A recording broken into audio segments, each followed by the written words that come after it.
All right, guys, for this one, it's just going to be 10 tips that just a regular, average, normal guy is going to give you. These aren't so much as tactics. They are just tips of just surviving the rut mentally and physically for the average guy. So here's 10 real tips for getting through the rut from a normal dude who screwed all this up before and learned the hard way. This isn't expert pro staff influence nonsense. This is what keeps you fit in the game. And let's get into it. Tip 1, don't mess with your bow. Now, it's not the time to be messing with your bow. If your bow's shooting straight, leave it alone. I know it's tempting. Maybe you want to try a new rest, maybe tweak your sight, maybe change your arrow setup. I'm telling you, don't. Because something goes wrong, now you're waiting to re-sight it, re-paper tune it, re-broadhead tune it, and now you just lost time in November. If you can afford it someday, have a backup bow. Resale value of bows is trash. So honestly, just keep your last one when you buy a new bow. This year I sliced a cable, switched to my backup bow, and I didn't have any stress while I waited for new strings and cables to come in the mail. In the past, I've screwed myself by dropping a bow out of a tree and had to wait at the shop for them to fix my bow and everything. If I had a backup bow, I'd already be back out there. So if your bow is dialed like it should have been going in the season, don't touch it. Tip 2, on the flip side, it's okay to tinker with your gear. The bow stays locked, but your gear, you play with that. You're about to start doing longer sits, all-day sits maybe. We're working September and October. That might not be working now. Try a different pack, add a seat pad, try different socks or boots, medium cold weather. Try the medium kind of evening to see what works and what doesn't work. You don't want to try it for the first time when you're out there and it's 10 degrees outside. So now is the time to start tinkering with your gear a little bit, see what helps you out there. This is time to figure out your comfort system so you can stay out longer in the tree, because time and stands what's going to be coming the most important factor right now. Small changes, not mission critical life support kind of changes. So just kind of think about what could add to your creature comfort, or what could add to your comfort, or what could add to your want and desire to be out there. Tip 3, bring a phone charger. Like, we all pretend we're going to just sit out there like Daniel Boone, just staring at the timber for 8 hours. Yeah, that's an idea. I always think I'm going to do that too. And then I'm out there and I'm bored playing with my phone. Reality is, time in the stand is what kills deers. If scrolling maps, coming up with game plans, scrolling Instagram, listen to a podcast if you need to, keeps you in the tree, then do that. The important part of that is text your buddies who are out there hunting as well. Share what you're seeing. Share your spots, maybe. Motivate each other. Sometimes that's a dude, stay out there. They're moving here, Texas. What needs to keep both of you in the game? So bring a phone charger, and you don't want your phone to die at the end of the day, especially if you're out deep in the public. Tip 4, prioritize your warmth. Check the actual weather. Check the wind. 50 degrees on paper with doesn't seem cold, but with a 15 to 20 mile per hour wind, it's cold after a few hours.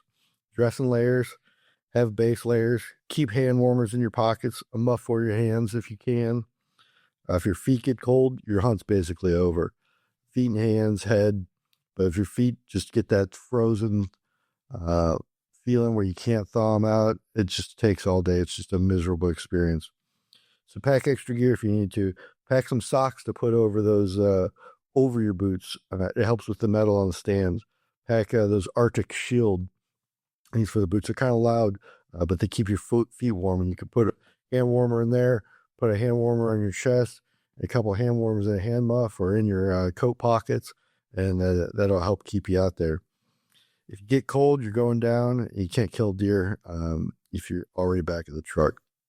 Tip 5, and I think this is a new one that I've never prioritized before, but I'm trying to this year. And that's treat your body like you're an athlete. This one's huge, and I failed on it, well, pretty much my whole life in the past. Instead of Little Debbie's and gas station pizza for every meal, maybe fuel yourself.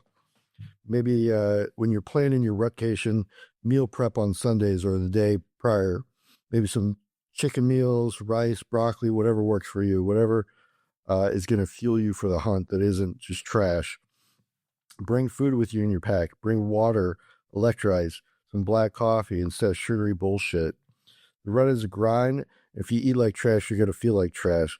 If you can take care of your body, you can stay focused, stay longer, and stay sharp.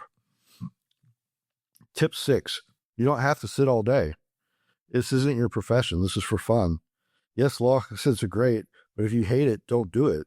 It's more important that you want to be out there multiple days. If you need a break, if you usually leave at 9, leave at 11. If you usually go back in at 3, go back in at 1. Go in, warm up, eat, reset, then go back out. Motivate yourself. Don't burn yourself out. This is supposed to be fun. Tip 7, prioritize mornings. If you have to choose between a morning or an evening hunt, choose the morning. Up until now, I would say it's the evenings, but right at this time period, I think it's mornings. The GPS data, the drone data, just my own personal experience, I've seen deer travel further and longer in the mornings. And it makes sense because the temp is the lowest right before the sunrise, so they stay moving longer. So if life gives you one opportunity to hunt, if you have obligations that you can move around, if you have, things you need to do for the wife, things you need to do for friends or work, try to get out there in the morning and do them in the evening if you have to. Tip 8, take a reset day. If you're mentally or physically cooked, take a day. A rest day might mean different things to different people. Maybe a reset day for you is shooting your bow, cleaning or reorganizing your gear, going to the gym, hanging out with friends or family. Or maybe a reset day for you just means doing absolutely nothing and just vegging out on the couch. Or maybe it's just drinking a beer. But if that's what you need to just mentally get yourself back in the game, then do it. You don't need to be out there every day. Now, if you can, try to do it smartly. Line it up with a warm day that's warmer than the average, or a day where it's just piss and rain. But if you push yourself to burnout, your shit's going to get sloppy. Your entries will get sloppy. You'll stop paying attention. You'll stop wanting to go, and eventually you'll just stop going. So if a reset keeps you locked in, then don't be afraid to take one. Tip 9, go find them. Go find the rut. If you're sitting and seeing nothing and there's no fresh sign, then I know a lot of people say sit multiple days. And that might work if you know that historically you're in a good spot. But if you're not in a familiar area, if you don't have a buck on camera or you've seen or just any sort of rut activity, get out there, walk field edges, walk creek crossings, walk trails, ridges, ag fields. And what you're looking for is just maybe some rubs, scrapes. And when you find them, just start following them in the direction that they're going. And it's okay to bump deer this time of year if you need to, or if it happens. They're more concerned about breeding and everything else, so it's not like you're going to kick that buck to the next county. But get out there and get in the game. Another thing you could do is just drive back roads at dusk, or drive the public ground that you're hunting around dawn or dusk. They'll be out in the fields chasing if you can. I know a lot of big woods places can't do that, but now is the time to not just say, oh, my cameras are dead, the spot's dead, the rut must not be happening, it's happening tonight. Just go find it. If you're in a dead zone, the rut will feel like it's not happening at all. So it's not going to come to you. You have to go to them. Tip 10. This is going to be controversial. Know the wind, but don't worship it. From September until now, I'm obsessed with the wind. Either playing the wind the whole time, maybe trying to give him the wind a little bit, but having my scent off just enough to make it work. But right now, the deer are coming from every direction. You think that they're on this pattern, and that might not be a pattern at all. They might have been chasing all night and be a totally different area, coming from a totally different direction to different things.